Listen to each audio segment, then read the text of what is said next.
சென்னையில் போக்குவரத்து நெரிசலை குறைக்கும் வகையில் 6402 கோடி ரூபாய் செலவில் மோனோ ரயில் திட்டம் செயல்படுத்தப்பட உள்ளதாக சட்டப்பேரவையில் போக்குவரத்து கொள்கை விளக்க குறிப்பில் தகவல் தெரிவிக்கப்பட்டுள்ளது.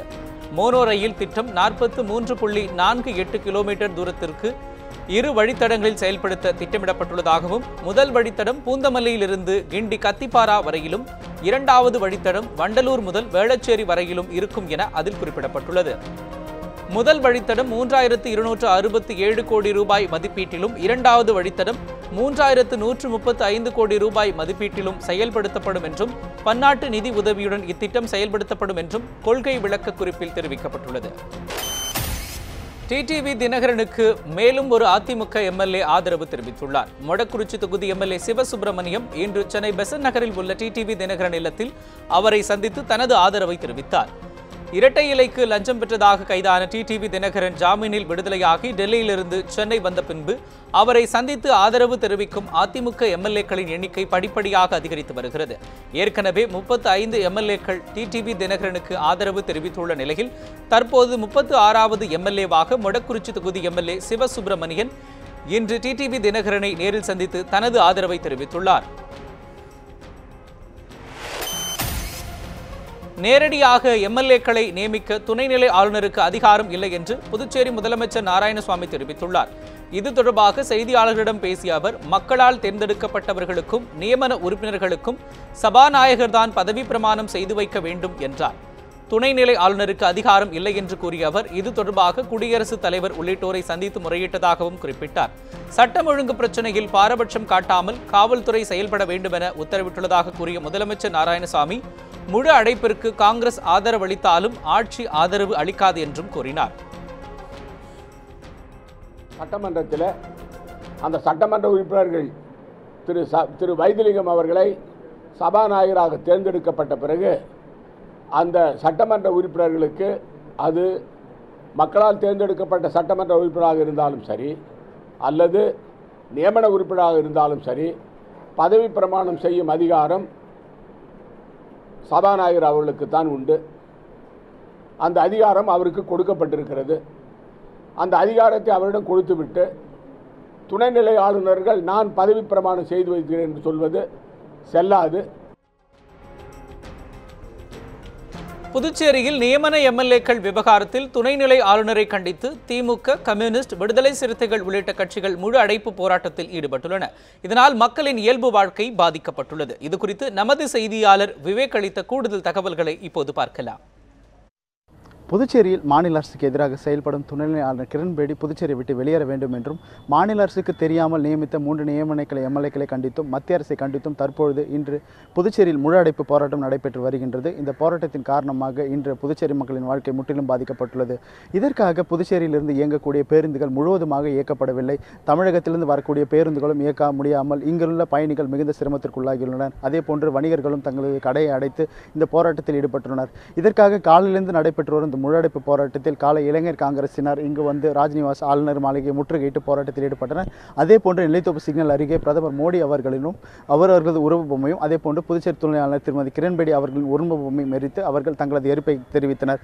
அதே போன்று தொடர்ந்து இந்த போராட்டத்தில் ஈடுபட்டுள்ள திமுக, விசிக, கம்யூனிஸ்ட் உள்ளிட்ட கட்சிகள் தொடர்ந்து போராட்டத்தில் ஈடுபட்டதன் காரணமாக புதுச்சேரியில் இன்று முற்றிலும் பாதிக்கப்பட்டுள்ளது. அதே போன்று துணைநிலை ஆளுநர் இன்று காலை அவர்கள் வழக்கமாக செல்லும் போது சைக்கிள் பயணத்தை மேற்கொண்ட போது தூய்மை இந்தியா வலியுறுத்தி அவர்கள் தெரிவிக்கும் பொழுது ஒரு நேர்மையான ஆட்சிக்கு நேர்மையாக செயல்படுவதற்காக முதல் முறையாக இந்த போராட்டம் நடைபெற்று வருவதாகவும் இதனால் மாநில வளர்ச்சி பாதிக்கப்படும் என்று அவர்கள் தெரிவித்தார். மேலும் இந்த கருத்திற்கு முதல்வர் நாராயணசாமி அவர்கள் தெரிவித்த போது ஜனநாயக படுகொலை செய்திருப்பதாகவும் மாநில அரசுக்கு தெரியாமலேயே இந்த 3 பேரை நியமித்தது மத்திய அரசை கண்டிப்பதாகவும் அவர்கள் ஏற்கனவே குறிப்பிட்டிருந்தார். இதன்படி ராகுல் காந்திக்கு தன்னுடைய கருத்தை தெரிவித்ததாகவும் அவர் பாராளுமன்றத்தில் இது குறித்து பேசப் போவதாகவும் அவர் முதல்வர் நாராயணசாமி தெரிவித்த நிலையில் இன்று தொடர்ந்து நடைபெற்று வரும் போராட்டத்தின் காரணமாக புதுச்சேரியில் முற்றிலும் இயல்பு வாழ்க்கை பாதிக்கப்பட்டுள்ளது. ஒளிப்பதிவு ராஜ்குமாருடன் விவேக்குமார், நியூஸ் ஒன் தமிழ், புதுச்சேரி.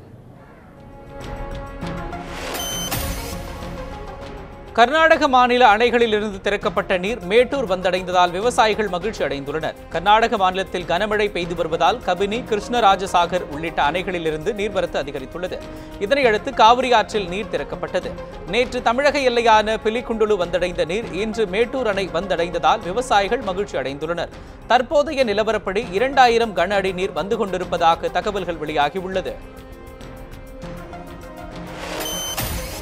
வேலூர் மாவட்டத்தில் பள்ளிக்கு மது போதையில் வந்த உதவி ஆசிரியர் பணி மாறுதல் வழங்கி தொடக்க கல்வி அலுவலர் நடவடிக்கை மேற்கொண்டார். திருப்பத்தூர் அருகே உள்ள சின்னூர் பகுதியைச் சேர்ந்த ஆசிரியர் முத்துக்குமரன் அப்பகுதியில் உள்ள அரசு தொடக்கப் பள்ளியில் உதவி ஆசிரியராக பணியாற்றி வருகிறார். தினமும் பள்ளிக்கு மது போதையில் வருவதாக புகார் எழுந்ததை அடுத்து பெற்றோர்கள் உதவி தொடக்க கல்வி அலுவலரிடம் புகார் அளித்தனர். இதனையடுத்து ஆசிரியர் முத்துக்குமரனுக்கு பணி மாறுதல் வழங்கி உதவி தொடக்க கல்வி அலுவலர் கோமதி உத்தரவிட்டார். காவிரி மேலாண்மை வாரியம் அமைத்தால்தான் குடியரசுத் தலைவர் தேர்தலில் பாஜகவிற்கு ஆதரவு தெரிவிப்போம் என அதிமுக நிபந்தனை விதித்திருக்க வேண்டும் என தமிழக அனைத்து விவசாய சங்கங்களின் ஒருங்கிணைப்பு குழு தலைவர் PR பாண்டியன் தெரிவித்துள்ளார். சென்னை எழும்பூரில் செய்தியாளர்களிடம் பேசிய அவர் இதனை தெரிவித்தார்.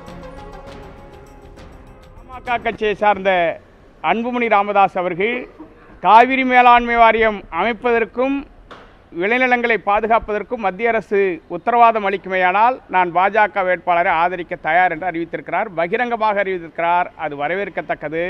அதனை பின்பற்றி தமிழக முதலமைச்சர் எடப்பாடி பழனிசாமி அவர்கள் அண்ணா திராவிட முன்னேற்றக் கழகம் அதற்கான நிபந்தனையை விதிக்குமா என்கிற கேள்வி தமிழக விவசாயிகள் மத்தியில் வந்திருக்கிறது. தமிழக மக்களுக்கு துரோகம் அளிக்காமல் அந்த நிபந்தனையை விதித்து உடனடியாக அதை நிறைவேற்ற வேண்டும் என்று வலியுறுத்துகிறோம். திருப்பதி ஏழுமலையான் கோவிலில் மூத்த குடிமக்கள் மற்றும் மாற்றுத்திறனாளிகள் அதிக அளவில் சிறப்பு தரிசனம் செய்ய நடவடிக்கை எடுக்கப்படும் என்று தேவஸ்தான அதிகாரிகள் தெரிவித்துள்ளனர். இது தொடர்பாக செய்தியாளர்களிடம் பேசிய செயல் அலுவலர் அனில்குமார் சிங்கால் நாள்தோறும் 1500 மாற்றுத்திறனாளிகள் தரிசனத்திற்கு அனுமதிக்கப்படுவதாகவும் இந்த எண்ணிக்கை 4000ஆக உயர்த்தப்படும் என்றும் தெரிவித்துள்ளார். சோதனை முறையில் இத்திட்டம் பெறும் வரவேற்பை தொடர்ந்து ஒவ்வொரு மாதமும் மூத்த குடிமக்கள், மாற்றுத்திறனாளிகள் மற்றும் குழந்தைகளுக்கு சிறப்பு தரிசனத்தில் அனுமதி வழங்கப்படும் எனவும் தெரிவித்துள்ளார். பொறுப்புணர்வோடு நாங்கள் இந்த சட்டமன்றத்தில் அதை முறையிட்ட அரசுகிட்ட கருணையும் அன்பும் உள்ள அரசு, புரட்சித் தலைவர் அம்மாவுடைய அரசு அதை பரிவோடு பரிசீலித்து இன்று பேரறிவாளன் அவர்களுக்கு விரைவில் விடுப்பு தருவதற்கு அரசு உரிய எல்லா நடவடிக்கையும் எடுப்பதாக இன்று பேரவையிலேயே மாண்புமிகு முதல்வர் அறிவித்திருக்கிறார்கள். மகிழ்ச்சிக்குரிய செய்தி. இன்றைக்கு சட்டமன்றத்திலே முதல்வர் அவர்கள் சட்ட அமைச்சரோடு கலந்து ஆய்வு செய்ததற்கு பிறகாக இந்த பேரறிவாளனுடைய பரோல் பரிசீலிக்கப்படும் என்பதை ஒரு மகிழ்ச்சியான ஒரு செய்தியை இன்றைக்கு சொல்லியிருக்கிறார். நாங்கள் 3 பேரும் எங்களுடைய நெஞ்சார்ந்த நன்றிகளை தெரிவித்துக் கொண்டோம். இதற்காக சபையிலே கருத்து பேதங்களின்றி இதற்கு ஆதரவாக குரல் கொடுத்த ஆளுங்கட்சி உறுப்பினர்களான அண்ணா திராவிட முன்னேற்ற கழகத்துடைய சட்டமன்ற உறுப்பினர்களுக்கும் திராவிட முன்னேற்ற கழகத்துடைய சட்டமன்ற உறுப்பினர்களுக்கும் இந்த விஷயத்தில் எதிர்ப்பு தெரிவிக்காமல் ஆதரவு தெரிவித்த காங்கிரஸ் சட்டமன்ற உறுப்பினர்களுக்கும் முஸ்லீம் லீக் உறுப்பினருக்கும் எங்கள் 3 கட்சியின் சார்பிலும் எங்களுடைய நெஞ்சார்ந்த நன்றிகளை மீண்டும் தெரிவித்துக் கொள்கிறோம். நல்ல பதில் வந்திருக்கிறது. அந்த பதில் விரைவில் செயலுக்கு வர வேண்டும் என்று இந்த நேரத்தில் எங்களுடைய விருப்பத்தையும் நாங்கள் முதலமைச்சரிடம் தெரிவித்திருக்கின்றோம். தமிழகம் மற்றும் புதுவையில் அடுத்த 24 மணி நேரத்தில் மிதமான மழை பெய்ய வாய்ப்பிருப்பதாக சென்னை வானிலை ஆய்வு மையம் தெரிவித்துள்ளது. சென்னை நுங்கம்பாக்கத்தில் செய்தியாளர்களிடம் பேசிய சென்னை வானிலை ஆய்வு மைய இயக்குநர் பாலச்சந்திரன், ஆந்திர கடற்பகுதியை ஒட்டியுள்ள வளிமண்டலத்தில் மேலடுக்கு சுழற்சி நிலவுவதால் தமிழகம் மற்றும் புதுவையில் மழைக்கு வாய்ப்பு இருப்பதாக தெரிவித்தார். அடுத்த 24 மணி நேரத்தில் சென்னை மற்றும் அதனை சுற்றி இருக்கும் பகுதிகளில் ஓரிரு இடங்களில் மழை பெய்யக்கூடும் என்றும் பாலச்சந்திரன் குறிப்பிட்டுள்ளார். ஆந்திர பிரதேச கடற்கரை ஒட்டியுள்ள பகுதியில் வளிமண்டலத்தில் மேலடுக்கு சுழற்சி நிலவுகிறது.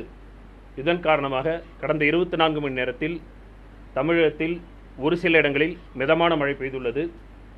அதிராம்பட்டினம் மற்றும் சின்னக்கல்லாரில் தலா 3 சென்டிமீட்டர் மழை பதிவாகியுள்ளது. தென்மேற்கு பருவமழையை பொறுத்தவரையில் கடந்த ஜூன் 1 முதல் ஜூலை 8 வரையிலான காலகட்டத்தில் இயல்பான தமிழகத்தை பொறுத்தவரையில் இயல்பான மழை அளவு 62 மில்லிமீட்டர், பெய்த மழையின் அளவு 56 மில்லிமீட்டர். அடுத்து வரும் 24 மணி நேரத்தை பொறுத்தவரையில் தமிழகம் மற்றும் புதுவையில் ஒரு சில இடங்களில் மிதமான மழை பெய்யக்கூடும். சென்னை நகரை பொறுத்தவரையில் நகரின் சில பகுதியில் ஓரிரு முறை மிதமான மழைக்கு வாய்ப்பு உள்ளது. காரைக்காலில் பிரசித்தி பெற்ற சுந்தராம்பாள் சோமநாதர் கோவில் மாங்கனி திருவிழாவில் ஆயிரக்கணக்கான பக்தர்கள் கலந்து கொண்டனர். காரைக்காலில் உள்ள சுந்தராம்பாள் சோமநாதர் கோவில் பிரசித்தி பெற்றது. இங்கு ஆண்டுதோறும் மாங்கனி வீசும் திருவிழா நடைபெறுவது வழக்கம். இந்த கோவிலில் வேண்டிக் கொண்டால் வேண்டுதல் நிறைவேறும் என்பது ஐதீகம். இதனையடுத்து மாங்கனி திருவிழாவில் பல்வேறு ஊர்களில் இருந்தும் ஆயிரக்கணக்கானோர் பங்கேற்றனர். முக்கிய நிகழ்ச்சியான மாங்கனி திருவிழா இன்று காலை நடைபெற்றது. அப்போது பக்தர்கள் தங்கள் வீடுகளில் இருந்து மாம்பழங்களை வீசி எறிந்தனர்.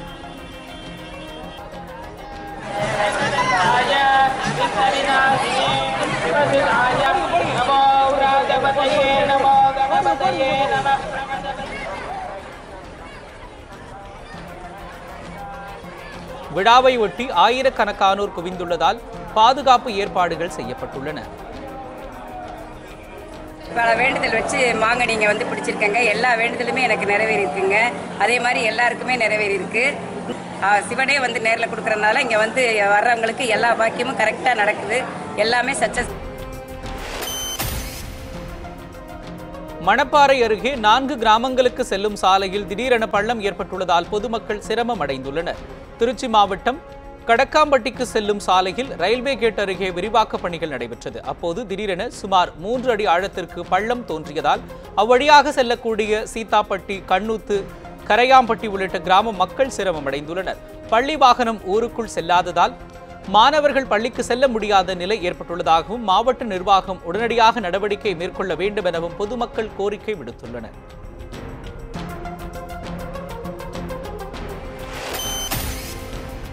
கதிராமங்கலத்தில் போராட்டம் நடத்தியவர்கள் மீது தடியடி நடத்தியதை கண்டித்து சென்னையில் ஆர்ப்பாட்டம் நடைபெற்றது. சென்னை வள்ளுவர் கோட்டம் அருகே தமிழர் வாழ்வுரிமை கூட்டமைப்பின் சார்பில் நடைபெற்ற இந்த ஆர்ப்பாட்டத்தில் தமிழக வாழ்வுரிமை கட்சி, இந்திய கம்யூனிஸ்ட் கட்சி, விடுதலை சிறுத்தைகள் கட்சி, நாம் தமிழர் கட்சி, மனிதநேய மக்கள் கட்சி உள்ளிட்ட கட்சியினர் கலந்து கொண்டனர்.